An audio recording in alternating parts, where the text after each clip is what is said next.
नमस्कार दोस्तों, आज के हमारे इस वीडियो में हम आपके लिए पापांकुशा एकादशी की पौराणिक कथा लेकर आए हैं।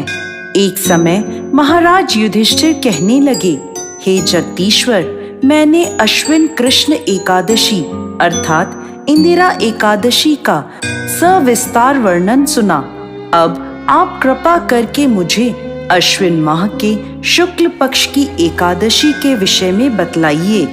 इस एकादशी का क्या नाम है तथा इसके व्रत का क्या विधान है? इसका व्रत करने से किस फल की प्राप्ति होती है? कृपया ये सब विधान पूर्वक कहिए। भगवान श्री कृष्ण कहते हैं, हे कुंती नंदन, अश्विन माह के शुक्ल पक्ष की एकादशी का नाम पापांकुशा एकादशी है।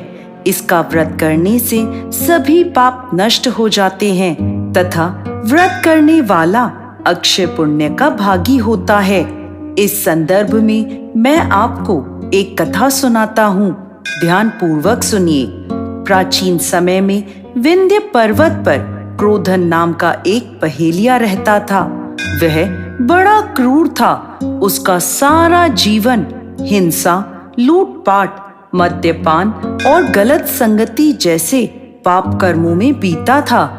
जब उसका अंतिम समय आया तब यमराज के दूत बहेलिये को लेने आए और यमदूतों ने बहेलिये से कहा कि कल तुम्हारे जीवन का अंतिम दिन है और हम तुम्हें कल लेने आएंगे। यह बात सुनकर बहेलिया बहुत भयभीत हो गया और महर्षि अंगिरा के आश्रम में पहुंचा और महर्षि के चरणों पर गिरकर प्रार्थना करने लगा, हे ऋषिवर, मैंने जीवन भर पाप कर्म किए हैं। कृपा कर मुझे कोई ऐसा उपाय बताएं जिससे मेरे सारे पाप मिट जाएं और मुझे मोक्ष की प्राप्ति हो जाए। उसके निवेदन पर महर्षि अंगिरा ने उसे अश्विन शुक्ल पक्ष की पापांकुशा एकादशी का विधि पूर्वक व्रत करने को कहा।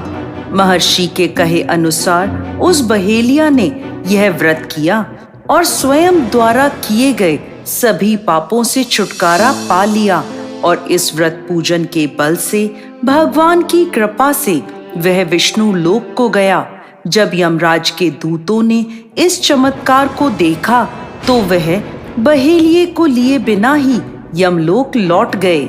भगवान श्री कृष्ण आगे कहते हैं, हे कुंती नंदन, अश्विन शुक्ल एकादशी के दिन इच्छित फल की प्राप्ति के लिए भगवान विष्णु का पूजन करना चाहिए।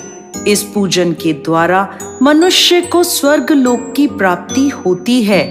हे अर्जुन, जो मनुष्य कठिन तपस्याओं के द्वारा फल की प्राप्ति करते हैं, वह फल इस एकादशी के दिन क्षीर सागर में शेषनाग पर शयन करने वाले भगवान विष्णु को नमस्कार कर देने से मिल जाता है और मनुष्य को यमलोक के दुख भी नहीं भोगने पड़ते।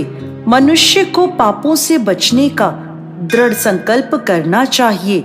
भगवान विष्णु का ध्यान स्मरण किसी भी रूप में सुखदायक और पाप नाशक है, परंतु पापांकुशा एकादशी के दिन प्रभु का स्मरण कीर्तन सभी कलेशों व पापों का शमन कर देता है। जय श्री हरि विष्णु।